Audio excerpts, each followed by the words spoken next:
Rain is making its way onto the Central Coast, and your Christmas Eve morning could start with the sound of raindrops. You may have also noticed some strong wind gusts throughout the day today, which is also expected to continue.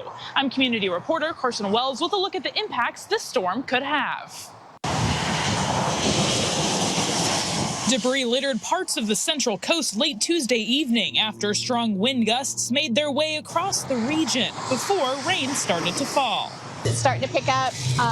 My husband just got home from work and was hollering at me about the tarp, pop-up that I left in my front yard yesterday, which is now on the other side of the fence. I spent Tuesday afternoon driving south to Santa Maria and then back up to San Luis Obispo. I could feel the wind pushing my car around on the roads, and for other drivers I spoke with, they had a similar experience. I expect it. I hear we're supposed to have some pretty gusty winds tonight, so I expect to be moving around a little bit. Remy Davis, who was out on his motorcycle, could really feel the impact. If you're not ready for it, it can literally blow you from one lane to the other.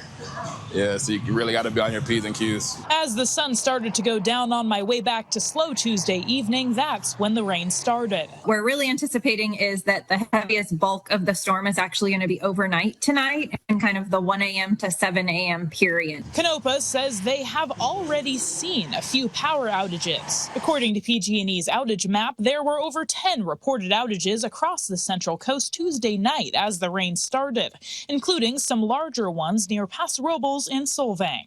People should be anticipating is loss of power. So if you have power now, charge your phones, charge your devices, and be prepared for the power to go out. When I spoke with PG&E ahead of the storm, their spokesperson told me the main cause of outages like the ones seen on Tuesday are vegetation falling on or getting tangled in the power lines. In San Luis Obispo, Carson Wells, KSBY News.